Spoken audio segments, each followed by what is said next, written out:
warahmatullahi wabarakatuh. Nama saya Devinta Syawal Pisantika, kelas 12 MIPA 6, absen 9, mau mempresentasikan bab 4 tentang pernikahan dalam Islam. Pernikahan atau nikah berasal dari bahasa Arab, yaitu an-nikah.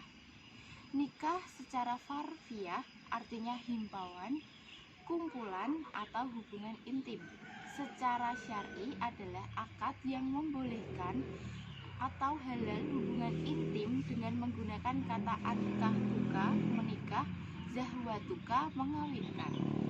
Nikah menurut Undang-Undang Nomor 1 Tahun 1974 Pasal 1 adalah ikatan lahir dan batin antara seorang wanita dengan seorang pria sebagai suami istri dengan tujuan membentuk keluarga atau rumah tangga yang bahagia dan kekal berdasarkan ketuhanan yang Maha Esa. Hukum pernikahan. 1. Mubah, seorang melakukan pernikahan hukumnya boleh, tidak melakukan juga boleh. 2. Sunnah. Sunnah apabila seorang telah mampu untuk memberi mahar pada calon istrinya, akan tetapi mampu mengendalikan nafsunya. 3. Wajib. Wajib apabila seorang sudah mampu memberi mahar dan takut terjerumus ke dalam perbuatan zina. 4. Makruh. Makruh apabila seorang yang belum mampu melakukan pernikahan tetapi mampu mengendalikan diri dari tuntunan nafsu seksual. Kelima, haram. Haram apabila seorang melakukan pernikahan dan akhirnya menganiaya seorang istri seperti belum mampu menikah dan memaksakan diri untuk menikah. Dalil nakli tentang pernikahan. Ada pernikahan sebagai sarana untuk melahirkan banyak keturunan dari surat An-Nisa ayat 1. 2. Dengan pernikahan Allah memberikan kemampuan dari surat An-Nur ayat 32. 3. Pernikahan sebagai sarana untuk melahirkan keturunan dan membuka pintu rezeki. 4. Pernikahan dapat melahirkan ketentraman dan kasih sayang secara sempurna dari surat Ar-Rum ayat 21.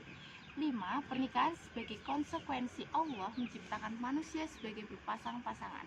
Surat Az-Zariyat ayat 49. Prosesi pranikah dalam Islam. 1. Meminang atau khitbah. Meminang atau khitbah merupakan permintaan dari pihak laki-laki kepada pihak perempuan untuk melangsungkan pernikahan. Kedua, mas kawin atau mahar. Mas kawin atau mahar adalah pemberian yang wajib diberikan seorang laki-laki sebagai calon suami kepada perempuan yang akan menjadi istrinya. Rukun nikah untuk calon suami. 1. Islam. 2. Balik. 3. Berakal. 4. Sehat jasmani dan rohani. 5. Laki-laki sejati. 6. Berumur minimal 21 tahun menurut Undang-Undang Nomor 1 Tahun 1974. 2. Untuk calon istri. 1. Islam. 2. Balik. 3. Berakal. 4. Sehat jasmani dan rohani. 5. Perempuan sejati. 6. Berumur minimal 19 tahun menurut Undang-Undang Nomor 1 Tahun 1974. Ketiga, untuk wali calon istri. 1. Islam. 2. Balik. 3. Berakal. 4. Merdeka. 5. Adil. Menurut ulama Syafi'iyah, yang sah menjadi wali dalam proses akad nikah adalah 1. Bapak kandung. 2. Kakek. 3. Saudara kandung laki-laki. 4. Saudara tiri laki-laki. 5. Anak saudara kandung laki-laki atau keponakan. 6. Anak saudara tiri laki-laki atau keponakan. 7. Paman dari pihak bapak. 8. Anak laki-laki dari paman atau sepupu. 9. Hakim. Rukun nikah. 1. 2 saksi. Seorang laki-laki calon suami harus dapat mendatangkan 2 orang saksi dalam proses akad nikah. 2. Sigat atau redaksi. Ijab dan qabul. Ijab adalah pernyataan seorang wali nikah, sedangkan qabul adalah pernyataan menerima pernikahan dari seorang calon suami. Syarat ijab yaitu 1. Menggunakan bahasa yang jelas. 2. Menggunakan kata ankatuka atau yang artinya saya nikahkan. Zahwatuka, saya kawinkan. 3. Tidak boleh menggunakan kata sindiran atau kiasan. 4. Diucapkan langsung oleh wali atau wakilnya dengan sempurna. 5. Tidak dibatasi dengan waktu tertentu seperti nikah mut'ah atau atau nikah kontrak. 6. Tidak disyaratkan dengan sesuatu yang mengikat. Syarat qabul yaitu 1. Menggunakan bahasa yang jelas. 2. Menjawab pernyataan dalam kalimat ijab segera dan tepat. 3. Bukan merupakan kata sindiran. 4. Dihafalkan oleh calon suami ataupun wakilnya. 5. Tidak dikaitkan dalam batasan waktu. 6. Tidak disyaratkan dengan sesuatu yang mengikat. 7. Menyebut nama bakal istri. 8. Tidak diselangi dengan perkataan lain. Walimatul ursi adalah resepsi atau pesta pernikahan yang dilakukan setelah prosesi akad nikah selesai. Tujuannya sebagai perwujudan rasa syukur kepada Allah karena telah dilakukannya prosesi akad nikah dengan selamat dan lancar. Hukum melakukan walimatul ursi adalah sunnah, artinya bagi yang mampu melakukan akan memperoleh pahala. Kewajiban suami terhadap istri. 1. Suami wajib menggauli istrinya. 2. Suami wajib memberi nafkah kepada istrinya. 3. Suami wajib mengajarkan istri tentang ilmu-ilmu tentang wanita. 4. Suami wajib berlaku adil dan bijaksana terhadap istrinya. 5. Suami wajib menutup aib istri kepada siapapun. 6. Ketika ada tanda-tanda kematian, suami hendaklah berwasiat terhadap istri. Kewajiban istri terhadap suami. 1. Istri wajib menerima dengan ikhlas bahwa suami adalah pemimpin keluarga. 2. Istri wajib mentaati suaminya. 3. Istri hendaknya memenuhi kebutuhan suaminya. 4. Istri hendaknya mendahulukan hak suami. 5. Istri wajib menjaga harta suami. 6. Istri hendaknya senantiasa membuat dirinya selalu menarik. 7. Istri wajib menjaga kehormatan suami selama-lamanya. Hal-hal yang memutus ikatan pernikahan. 1. Talak atau perceraian. Talak berarti melepas ikatan perkawinan dengan mengucapkan ucapan talak baik secara terang-terangan atau sari maupun secara kiasan atau kinayah. Talak dibagi menjadi dua macam. 1. Talak raj'i, yaitu talak yang dijatuhkan seorang suami kepada istri untuk pertama kalinya sehingga suami boleh rujuk kembali. 2. Talak bain, yaitu talak 3, talak yang dijatuhkan oleh suami kepada istri sejumlah 3 kali dan suami tidak boleh rujuk kembali. Iddah adalah masa menunggu seorang perempuan tidak boleh menerima pinangan seorang laki-laki lain setelah dicerai oleh suaminya. Tujuan iddah adalah untuk mengetahui apakah seorang yang dicerai tersebut sedang hamil atau tidak. Iddah digolongkan menjadi beberapa bagian. 1. Iddah mati, artinya apabila seorang perempuan ditinggal mati, maka masa iddahnya selama 4 bulan 10 hari. 2. Iddah hamil, apabila seorang perempuan dicerai oleh suaminya dalam keadaan hamil, iddahnya sampai melahirkan. 3. Iddah karena talak fasyah dan khulu. Iddah karena talak fasyah dan khulu ada dua hukum, yaitu 1. Ketika ditalak suami, seorang istri belum pernah dicampuri, tidak memiliki masa iddah. 2. Apabila ketika ditalak suami, seorang istri sudah pernah dicampuri, masa iddahnya sebagai berikut. 1. Apabila dalam keadaan menstruasi, masa iddahnya 3 kali suci.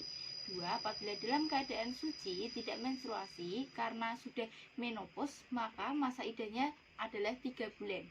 Apabila istri dalam keadaan mengandung, maka masa iddahnya adalah sampai melahirkan.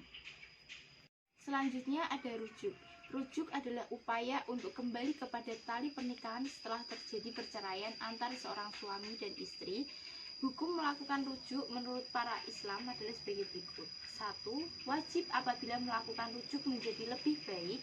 2. Sunnah apabila kembali seorang suami kepada istri dengan tujuan untuk memperbaiki kehidupan rumah tangga. 3. Haram apabila seorang suami melakukan rujuk dengan tujuan untuk menyakiti seorang istri. 4. Makruh apabila melakukan rujuk jika tidak dapat memperbaiki kehidupannya. 5. Mubah merupakan hukum asal dari rujuk, artinya bebas bagi seorang mantan suami untuk melakukan rujuk kepada istrinya. Melakukan rujuk menjadi sah apabila memenuhi syarat sebagai berikut. 1. Seorang istri sudah dicampuri oleh suami. 2. Masih berada dalam masa iddah. 3. Melakukan rujuk atas kehendak sendiri. 4. Ada 2 orang saksi yang adil. 5. Ada sigat atau ucapan rujuk. Fasyah adalah pembatalan pernikahan antara suami istri karena sebab-sebab tertentu, seperti seorang laki-laki menikah dengan perempuan yang semula tidak beragama Islam, kemudian berubah menjadi Islam. Kedua, ada hulu. Hulu berarti menanggalkan atau melepaskan. Dalam ilmu fikih, hulu adalah talak yang dijatuhkan suami kepada istri atas permintaan istri. Selanjutnya ada li'an, adalah sumpah seorang suami yang menuduh istrinya berzina dan suami tidak dapat mengajukan 4 orang saksi yang melihat istrinya berzina dengan mengangkat sumpah 4 kali di depan hakim, dan pada ucapan kelima kalinya dia mengatakan laknat atau kutukan. Allah siap ditimpakan kepada diriku apabila tuduhanku itu dusta. Selanjutnya ilah. Ilah berarti sumpah suami yang mengatakan bahwa ia tidak akan meniduri istrinya selama 4 bulan atau lebih, atau dalam masa yang tidak ditentukan. Yang terakhir ada zihar, adalah ucapan suami yang menyerupakan istrinya dengan ibunya, seperti suami berkata kepada istrinya, punggungmu sama dengan punggung ibuku. Macam-macam pernikahan terlarang dalam Islam. 1. Pernikahan semahram. Mahram adalah seorang perempuan yang haram dinikahi oleh seorang laki-laki mahram.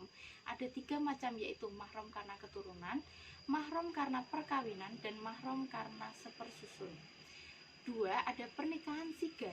Pernikahan sigar adalah pernikahan silang, artinya seorang menikahkan anak perempuannya kepada seorang laki-laki dengan syarat seseorang tersebut menikahkan anak perempuannya dengan seorang anak laki-lakinya. Ketiga, pernikahan tahlili adalah menikahinya seorang laki-laki dengan seorang wanita yang sudah ditalak 3 oleh suaminya sebelumnya. Keempat, ada pernikahan mut'ah, disebut juga dengan nikah kontrak. Yang kelima, ada pernikahan masih dalam masa iddah. Seorang perempuan yang dicerai oleh suami memiliki masa iddah. Masa iddah adalah masa menunggu seorang perempuan. Yang keenam, ada pernikahan beda agama. Menikah dengan seorang perempuan yang musyrik atau kafir hukumnya dilarang dalam Islam, sehingga haram apabila dilakukan oleh umat Islam karena Allah SWT. Prinsip-prinsip pernikahan dalam Islam. 1. Prinsip sakinah mawaddah warahmah. Sakinah secara bahasa berarti tentram, mawaddah secara bahasa berarti cinta kasih, dan rahmah berarti kasih sayang. Yang kedua, ada prinsip muasyarah bil ma'ruf, atau berperilaku secara sopan dan beradab. Yang ketiga, prinsip musawamah atau kesejajaran untuk saling melengkapi dan saling melindungi. Yang keempat, prinsip musyawarah atau saling bermusyawarah dan saling berkomunikasi secara baik. Yang terakhir adalah hikmah pernikahan dalam Islam. 1. Dapat meningkatkan ibadah kepada Allah SWT. 2. Dapat memperoleh ketenangan dan ketentraman jiwa. Dapat mengendalikan pandangan dan menjaga kehormatan.